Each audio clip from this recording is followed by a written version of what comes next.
In today's video, I am going to be sharing with you how I paint this snowy scene. I'm in the mountains of Idaho and it's a bright sunny day, and I want to capture that feeling of bright sunlight on the snow. So stick around, I'll show you how I do it. First of all, I'm not cluttering up my drawing with a bunch of pencil lines. I am only putting in the most important lines. The most important lines are that distant horizon and then where the snow meets the forest edge.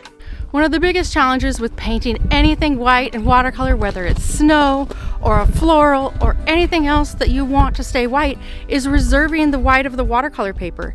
And especially for beginners, this is a really big challenge. So I'm going to show you ways that you can accomplish that.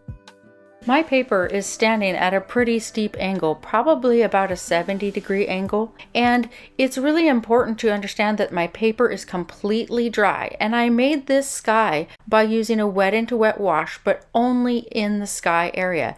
And now I'm meeting the mountains with the sky in some areas, but also leaving that tiny strip, that tiny highlight of dry paper. And the only way you can accomplish that is with dry paper if you want that sharp edge. If it was wet paper, it would have just blurred by now and it would have disappeared. So this middle area, I am creating a wet into wet area now for the mountains, and yet it's staying put. It's not running all over the paper. Yes, it's kind of puddling at the base, and you'll see me cleaning that up occasionally at the base of the mountains. But while that's still wet, I can add into it, I can blend, I can soften the edges, and it is giving that top edges highlight and then the highlight of the snow at that middle forest edge. By leaving the paper completely untouched in these areas, it has not even been wet once, it will shine the brightest of everywhere in the painting. So here's where it gets fun. We have to remember that even white things have a shadow, and when they're in shadow, they have to be painted. We cannot leave it all white or it won't read as a white object. Look how dark the shadows are. Even with all this reflected light, the shadows are there, and they're what help us to see the light. So even on the snow, we have to have the forms built up by some shadow marks. Now I've sped this video up quite a bit so that I can show you the essence of creating light and bright whites in watercolor. But if you would like the full-length tutorial on how I chose this scene, my planning stages, how I draw a no-tan sketch, and how I plan my watercolor washes, I am going to be having a full-length tutorial, and I'll link that here. So you remember that watercolor dries a lot lighter than it looks when you initially put it on the paper. So you might have noticed that even in just this time that I've been painting, the distant mountains have lightened quite a bit.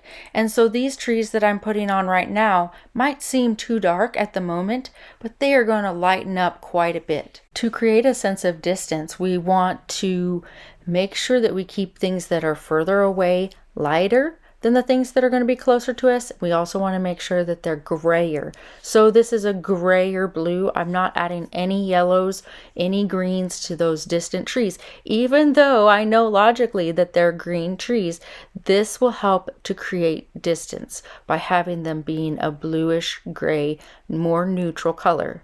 And that also enhances the feeling of bright light because the things that are further away from us have been desaturated by that light. Now I am just softening these edges with a thirsty brush, which just means a brush that I've squeezed the excess water out. So now we're beginning the middle values. And in the middle values, it's really amazing to vary your warm and cool colors. And by introducing some warm colors, it helps bring it closer towards you and give a sense of the reflecting light that is just bouncing around all over the snow and back up into the trees. So we're clearly now working in what is middle values and our middle distance. It's not the far distance and it's not our foreground either. So this area, we want to still leave some of the details blurred. We want there to to be a sense of light coming through the trees, and that diffusion of light breaking up the branch shapes really helps give the sense of where the light is coming from in our scene. I am adding some burnt sienna to these tree trunks, and again, by adding these warms, it just contrasts with the coolness of the grays in the background and the coolness in this foliage that's more in shadow. Where the paper is dry, it has been completely untouched by water or paint, and that is my highlight, my brightest white, where the sunlight is hitting the snow. Middle values with warm and cool tones makes all of the white sparkle. One of the mistakes I made as a beginning watercolor artist was staying weak, staying light in my middle tones, and not being brave enough to add in the darkest darks. By adding the darks to your painting, you'll make the white of the paper come alive, and your paintings will have a whole new depth.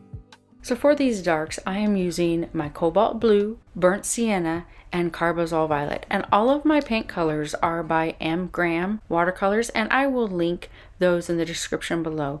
You can see that I'm building up the darks. Now, while I am putting some of the darks up in this middle distant range, it will actually lighten still quite a bit because I've been working here and there's water on the paper, so it will lighten. I am reserving my darkest darks for the foreground, which is going to be these sticks that are coming out of the snow closest to me. That is my foreground, and that will have the darkest darks. As always, it is very important to be aware of how wet or dry your paint mix is, as well as your paper.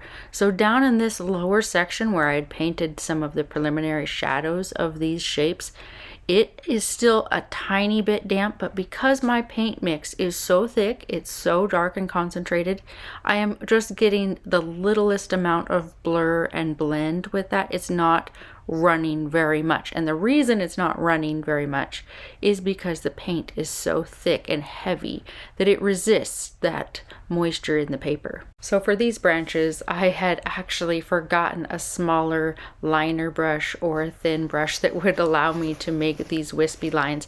So I'm pinching and modifying the dagger brush that I do have. That's what you'll see me doing. I'm either squeezing it to a finer point or spreading the bristles out to give a more wispy line. I'm also making a conscious effort to turn how I hold the brush and to try to make these branches look organic because they're flowing at different angles. It's time for the finishing touches and just looking through the values, making sure that the values read correctly. I'm really happy with how the distant snow line is so bright and clear. That's exactly what I was hoping to capture. So by remembering that we need to reserve the very purest white of the paper for our highlights, and then to be sure to add shadow, even on things that are white. We have to add shadow to those things to show their shape, and to vary our shadows in the midtones with warm and cool colors. And third, don't be afraid of the darks. Without our full range, from highlights down to our darkest darks, our paintings will lack contrast and context. Thanks for watching. I'll talk to you soon. Bye.